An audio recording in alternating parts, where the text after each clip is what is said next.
আসসালামু আলাইকুম বন্ধুরা, কেমন আছেন আপনারা? আশা করি ভালো আছেন। তো আমার এই শেটের মাঝাতে আমি চুন দিব। তো চুন কিভাবে দিব চলেন আপনাদেরকে সেটাই দেখাই। প্রথমে চুন ভিজিয়ে নিতে হবে। তো এই যে চারিতে আমি চুন ভিজাবো, পানি রাখছি। এই যে চুন, আমার এখানে 1200 ব্রয়লার মুরগির শেড। তো আমি 5 কেজি চুন ব্যবহার করব। তো প্রথমে আমি চারিতে পানি দিব।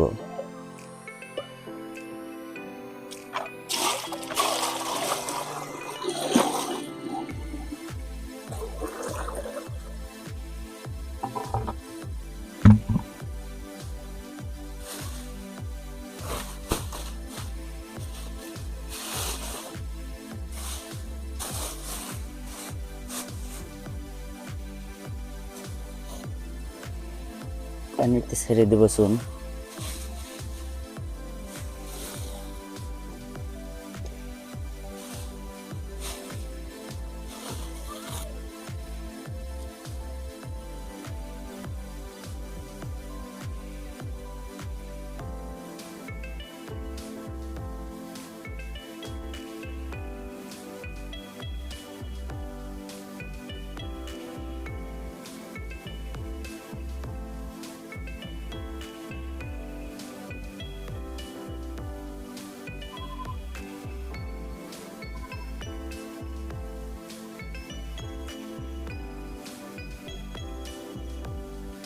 তো আমাদের চুন ভিজানো কমপ্লিট। এখন আমরা এই চুন নিয়ে যেয়ে মাজাতে দিব।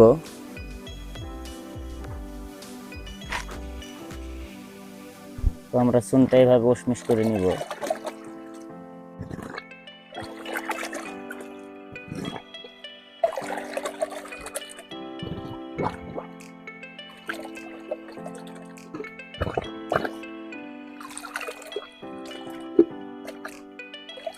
তারপরে এভাবে বালতিতে তুলবো।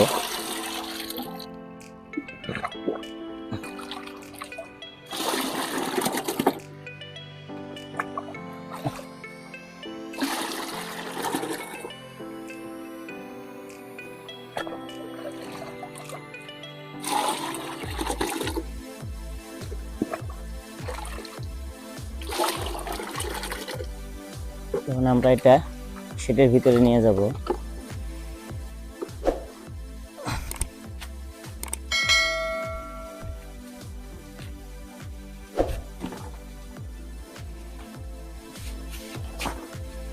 তো আমরা শেডের ওই মাথা থেকে চুনটা দিব।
আমাদের সমস্ত শেড চুন দেওয়া হয়ে গেছে। আমরা এখন শুকানোর অপেক্ষা করব। দেখতেই পারতেছেন চুন শুকিয়ে গিয়েছে। চুন দিলে মাজা এরকম পরিষ্কার হয়ে যাবে, মাজাতে কোনো জীবাণু থাকলে সেই জীবাণুগুলো ধ্বংস হয়ে যায়। এখানে নতুন করে আবার মুরগির বাচ্চা তুলবো।